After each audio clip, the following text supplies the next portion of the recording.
बहुत समय पहले की बात है। एक घना जंगल था जो इंसानों के लिए खतरनाक माना जाता था। वहां न तो कोई राहगीर रुकता था, न ही कोई शिकार करने आता। लोगों का मानना था कि उस जंगल में शैतान की बेटी रहती है जो हर इंसान को बहका देती है।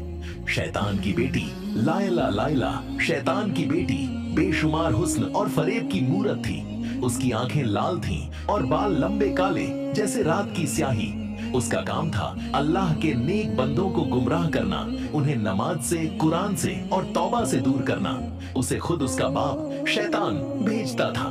शैतान ने उससे कहा था, जिस दिन तू एक वली अल्लाह का दोस्त को भी गुमराह कर देगी, उस दिन तू मेरी सबसे बड़ी वारिस बन जाएगी।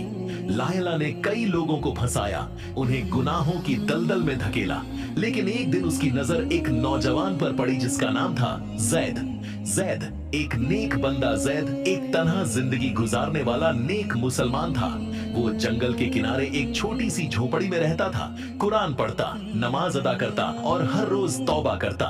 लायला ने अपना सबसे हसीन रूप अपनाया और जैद के पास गई। उसने कहा, मैं एक मुसाफिर लड़की हूँ, रास्ता भटक गई हूँ, क्या मुझे पनाह दोगे? जैद ने नजरें झुका ली और कहा, यहाँ कोई औरत अकेली नहीं रुक सकती, तुम शहर लौट जाओ। लायला ने चाल चली। वह रात भर झोपड़ी के बाहर बैठी रही, सर्दी में कांपती रही, लेकिन जैद ने दरवाजा नहीं खोला। सुबह उसने जैद से पूछा, तू मुझसे क्यों डरता है? जैद ने जवाब दिया, मैं तुझसे नहीं, अपने नफ्स से डरता हूँ। शैतान हर जगह है, कभी औरत की शक्ल में, कभी दौलत की, लेकिन मैं अपने रब को नहीं छोड़ सकता।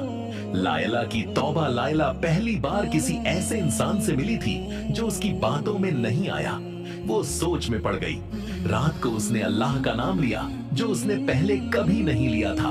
अचानक उसकी आंखों से आंसू बह निकले। उसी रात शैतान आया और गरजते हुए बोला, तू तौबा करेगी, तू मेरी बेटी है। लायला ने कहा, नहीं, अब मैं अल्लाह की बंदी हूँ। तूने मुझे गुमराह किया, लेकिन अब मैं सीधा रास्ता चुनती हूँ। शैतान ने उसे जला देना चाहा, लेकिन अल्लाह की रहमत ने उसे बचा लिया। उसके चेहरे से लाल रोशनी खत्म हो गई और आंखों में सुकून आ गया। अंजाम, लायला ने पूरा जीवन जैद के साथ अल्लाह की राह में गुजार दिया। लोगों को शैतान से बचाने लगी। वो जंगल अब नूर का जंगल कहलाने लगा। शैतान हार गया क्योंकि उसकी बेटी भी अल्लाह के सामने झुक गई।